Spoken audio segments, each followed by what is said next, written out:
کابل نه یو سړی تلو هندوستان ته، د یو حلوایي دکان ته ورغی، د حلوا کړهی ډک پروت. نو دې سړي وویل چې دا سړی ډېر روڼ دی، دا دکاندار، دومره حلوا پرته ده او دی خوري نه، ورته ناست دی. نو ده لاس ور وړی دی چې نوړی یې راغستی او په خوله یې منډی چې هندو پې خلاص شوی ده، پې راټوپ کړي دي. ځکه چې د هندوانو کې دا رواج دی چې د مسلمان لاس به څه شي ته لګېدو ته نه پرېښود. دا د هندوانو مزاج و. ځکه کرکه به یې مونږ نه کوله، و ارامي غوندې قوم. وهلی دی او پولیس ته یې ویلي دي چې د حلوا ټول کړهی پلیت کو، لاس یې ور وړو. پولیس نیولی دی او مړه په خر یې سور کړی دی او مخ یې وله تور کړی دی او ماشومان یې ورپسې کړي او ټیم یې ور کړی دی او ټنګېده او دی په خر سور روان کړی.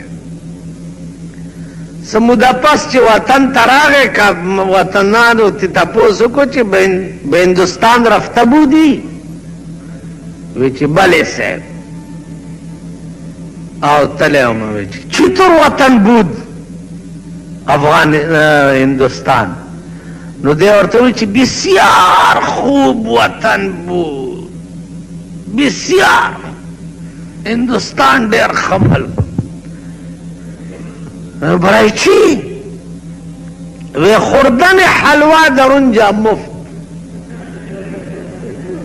حلوا پکی مفت ملاوی. لکه دی بیوقوف تا خوردن حلوا در اونجا مفت، سواری بخر مفت، و فوج و تماشاها مفت.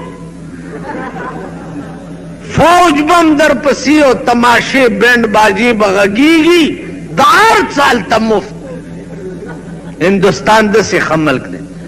اس کلغن عقل لرئی ما دے خبر تو گو رئی چالوائے خوڑا دا سچ ورطا ملو سزاوا،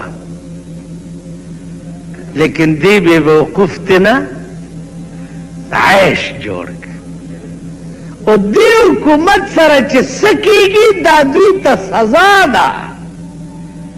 پا کراچائی کے 150 خلق جوندی اور کے سوازیدل، دا دی پوزا پرے کے دل دیا بیلا خبر دا چی دوی پی شرمیگی دا.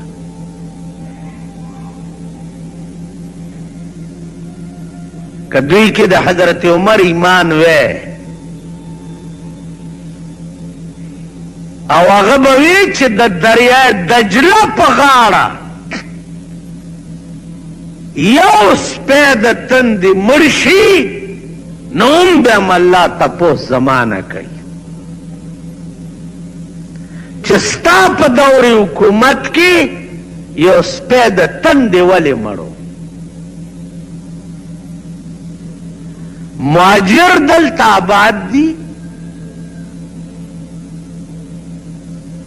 پکار دا هر حکومت تا ما خو درته 40 کاله کې ما د سړیتوب حکومت نه دی لیدلی، بالکل نه. او نه به راته څوک ثابت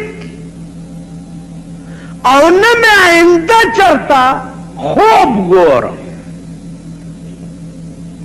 خوبم نه ګورم.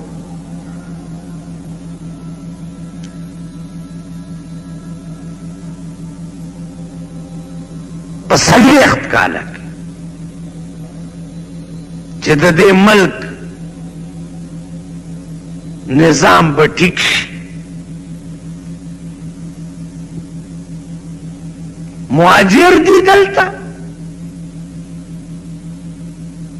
کابلیان دي، بهاریان دي، هندوستانیان دي، ټول لا اله الا الله محمد رسول الله.